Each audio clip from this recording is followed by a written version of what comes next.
بسم اللہ الرحمن الرحیم۔ السلام علیکم۔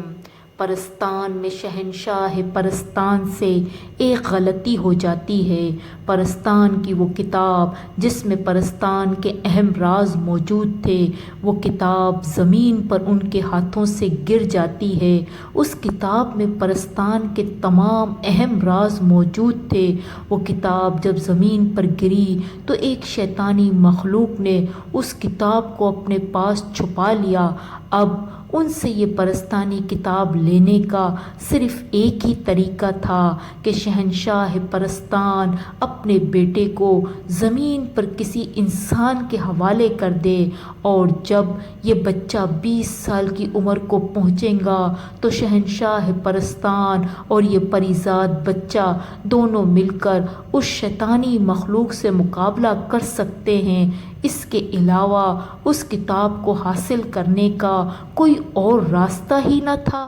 پھر شہنشاہ پرستان ایک عام انسان کے روپ میں ایک نیک عورت کے پاس اپنے لگتے جگر کو اس کے سپرد کر کے اپنے قافلے کے ہمراہ پرستان روانہ ہو جاتے ہیں، لیکن اولاد سے ملنے کی تڑپ شہنشاہ پرستان کو روزانہ زمین پر آنے پر مجبور کر دیتی ہے۔ جب وہ بچہ روتا ہے تو شہنشاہ پرستان بے چین ہو جاتے ہیں اور اس کی محبت میں اس کے پاس آ جاتے ہیں۔ وہ اپنے بیٹے کو آسمان کی طرف اشارہ کر کے بتاتے ہیں کہ میرا گھر ان ستاروں کے اندر ہے، لیکن کبھی اپنی اولاد کے سامنے اصل روپ میں نہ آتے اور نہ ہی اسے یہ بتاتے کہ ہم پرستان کی مخلوق ہیں۔ کسی بھی مشکل وقت میں وہ اپنے بیٹے کو کبھی اکیلا نہ چھوڑتے۔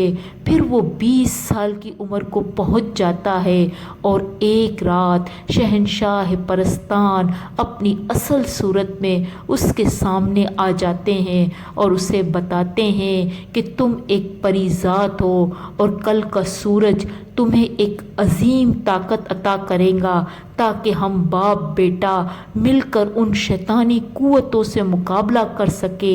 اگلی صبح وہ سورج کی شعاؤں سے طاقت حاصل کرتا ہے اور اپنے اصل روپ میں آ کر ان شیطانی مخلوق کا اپنے والد کے ساتھ ان کا مقابلہ کرتا ہے۔ ان شیطانی قوتوں کو نست و نابود کرنے کے بعد شہنشاہ پرستان اور ان کا بیٹا ایک ساتھ رہنے لگتے ہیں، کیونکہ صبر اور اتفاق میں بڑی برکت ہوتی ہے۔ اگر آپ ہمارے چینل پر نئے ہیں تو پلیز لائک اور سبسکرائب لازمی کیجیے گا تاکہ دلچسپ کہانیاں آپ کو بر وقت ملتی رہیں۔ ملتے ہیں ایک نئی کہانی کے ساتھ۔ اللہ حافظ۔